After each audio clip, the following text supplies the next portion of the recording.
पुरुषों के शुभाशुभ लक्षण। राजा शतानीक ने पूछा, विप्रेंद्र, स्त्री और पुरुष के जो लक्षण कार्तिकेय ने बनाए थे और जिस ग्रंथ को क्रोध में आकर भगवान शिव ने समुद्र में फेंक दिया था, वह कार्तिकेय को पुनः प्राप्त हुआ या नहीं, इसे आप मुझे बताएं। सुमंतु मुनि ने कहा, राजेंद्र, कार्तिकेय ने स्त्री पुरुष का जैसा लक्षण कहा है वैसा ही मैं कह रहा हूँ। व्योमकेश के सुपुत्र कार्तिकेय ने जब अपनी शक्ति के द्वारा कैरोंच पर्वत को विदीर्ण किया, उस समय ब्रह्मा जी उन पर प्रसन्न हो उठे। उन्होंने कार्तिकेय से कहा कि हम तुम पर प्रसन्न हैं, जो चाहो वह वर मुझसे मांग लो।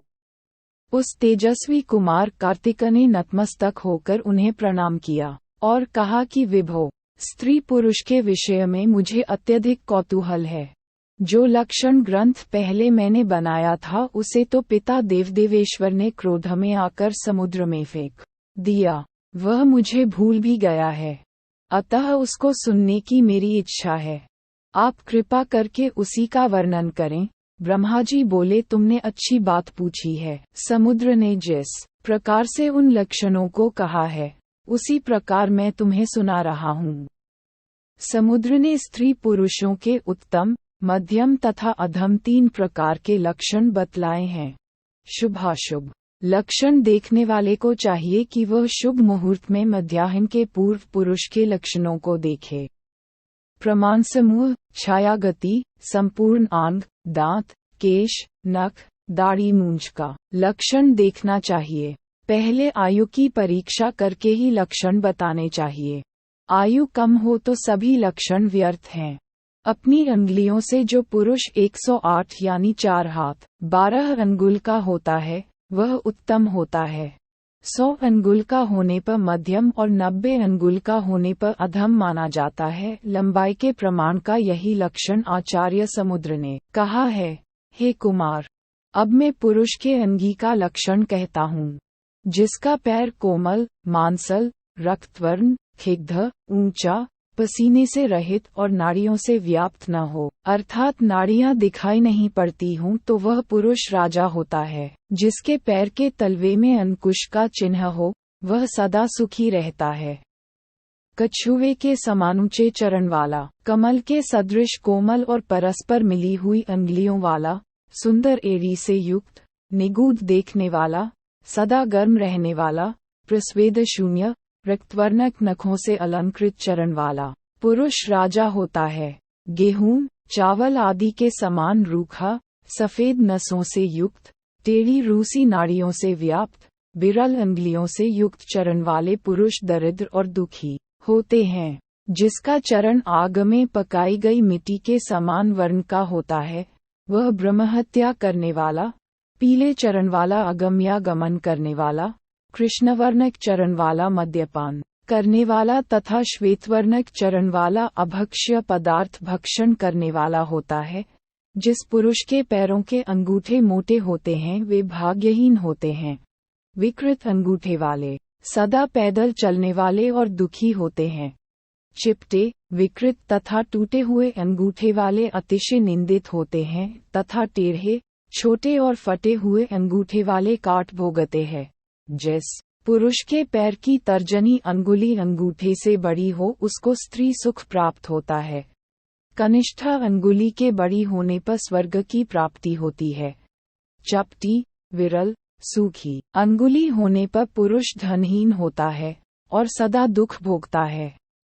रुक्ष और श्वेत नाखून होने पर दुख की प्राप्ति होती है।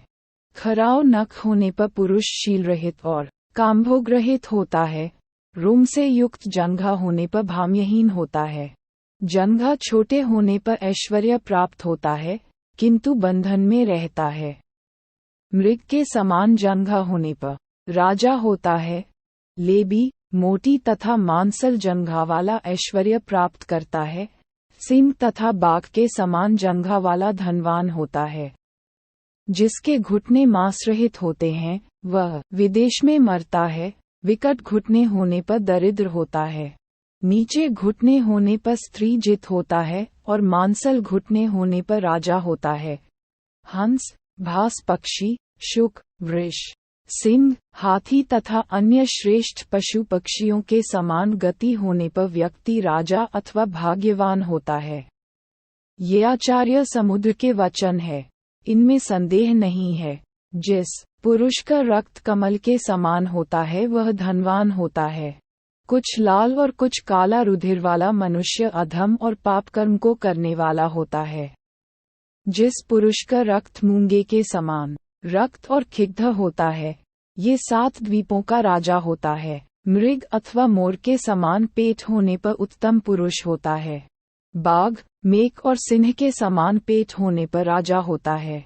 मांस से पुष्ट, सीधा और गोल पार्श्व वाला व्यक्ति राजा होता है। बाघ के समान पीठ वाला व्यक्ति सेनापति होता है। सिंह के समान लंबी पीठ वाला व्यक्ति बंधन में पड़ता है। कछुए के समान पीठ वाला पुरुष धनवान तथा सौभाग्य संपन्न होता है। चौड़ा, मांस से पुष्ट और रोमयुक्त वक्षस्थल वाला पुरुष शतायु, धनवान और उत्तम भोगों को प्राप्त करता है। सूली, रूखी, विरल हायकी अंगुलियों वाला पुरुष धनहीन और सदा दुखी रहता है।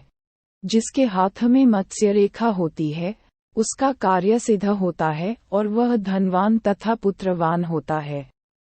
जिसके हाथ में तुला अथवा वेदी का चिन्ह होता है, वह पुरुष व्यापार में लाभ करता है। जिसके हाथ में सोमलता का चिन्ह होता है, वह धनी होता है और यश करता है। जिसके हाथ में पर्वत और वृक्ष का चिन्ह होता है, उसकी लक्ष्मी स्थिर होती है और वह अनेक सेवकों का स्वामी होता है। जिसके हाथ में बाण, तोमर, खड्ग और धनुष का चिन्ह होता है, ये युद्ध में विजयी होता है। जिसके हाथ में ध्वजा और शंखा का चिन्ह होता है, वह जहाज से व्यापार करता है और धनवान होता है। जिसके हाथ में श्रीवत्स, कमल, वज्र, रथ और कलश का चिन्ह होता है, वह शत्रुरहित राजा होता है। दाहिने हाथ के अंगूठे में यव का चिन्ह रहने पर पुरुष सभी विद्याओं का ज्ञाता तथा प्रवक्ता होता है। जिस पुरुष के हाथ में कनिष्ठा के नीचे से तर्जनी के मध्य तक रेखा चली जाती है और बीच में अलग नहीं रहती है, तो वह पुरुष 100 वर्षों तक जीवित रहता है। जिसका पेट सांप के समान लंबा होता है, वह दरिद्री और अधिक भोजन करने वाला होता है। विस्तीर्ण, फैली हुई, गंभीर और गोल नाभि वाला व्यक्ति सुख भोगने वाला और धन धान्य से संपन्न होता है। नीची और छोटी नाभि वाला व्यक्ति विविध क्लेशों को भोगने वाला होता है। पेट में के बलि के नीचे नाभि हो और वह विषम हो तो धन को हानि होती है। दक्षिणावर्त नाभि बुद्धि प्रदान करती है और वामावर्त नाभि शांति प्रदान करती है। 100 दलों वाले कमल की कर्णिका के समान नाभिवातला पुरुष राजा होता है। पेट में एक बलि होने पर शस्त्र से मारा जाता है। 2 बलि होने पर स्त्री भोगी होता है। 3 बलि होने पर राजा अथवा आचार्य होता है। 4 बलि होने पर अनेक पुत्र होते हैं। सीधी बलि होने पर धन का उपभोग करता है।